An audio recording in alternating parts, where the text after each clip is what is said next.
People actually end relationships that were supposed to last a little bit longer than it did for some reasons that I want to talk about. And it's this: there's actually two stages of a relationship, and the very first one is pretty important, and I would call it the reality stage. Hey guys, I've been meaning to say this for the longest, and it's about relationship. Mind you, I'm not a perfect guy, but I feel like in this context I'm about to talk about, I think I know one or two that's probably going to help the situation.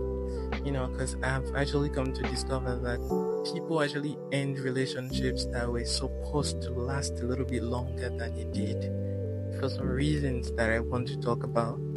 And it's this: there's actually two stages of a relationship, and the very first one is pretty important, and I would call it the reality stage. It's a stage where you've come to realize that you've gone past initial attractions. And by initial attractions, I mean those things that actually made you fall in love with this person. I mean the looks, the way they speak, the gesticulations, and probably the charisma and the way they carry themselves. Those are initial attractions. It's a stage where you've gone past things that actually got you into that person. It's more like the reality of understanding that love is no longer blind. Your eyes are now wide open. You now see love for what it is.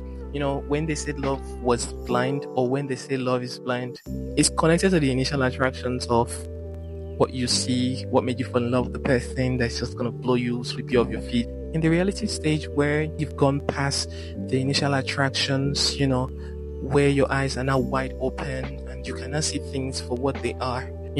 At this stage, this is where you begin to see flaws, true character, like people would say. This is a stage where you begin to see mistakes.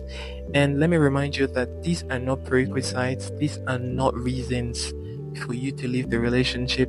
These are not signs for you to quit the relationship because of the flaws and probably the mistakes that you see. Because I kid you not that the next person you're going to meet, if you leave that relationship, have their flaws as well. Understand that we're humans and we have our imperfections. Don't think because you find flaws in someone that the next person you're going to meet is going to be perfect. Having flaws, having mistakes are not prerequisites to living a relationship just yet. And the thing is, sometimes it actually might not be faults, it might not be mistakes, it might just be something that you're not used to. It might be something that you're really not used to, because a relationship is two people coming together to be one, but coming with different perspectives. In the process, flaws, mistakes, true identity, characters, everything gets to show, right? And I feel like that's part of everything. Everybody understands or understood relationship in different perspectives. So it's okay to have your own definition of a relationship and what it feels like to you. And there's a problem. And the problem is because we are not trained for a relationship. So when we see any default response, we see that as a prerequisite. We see that as, a medium to zap.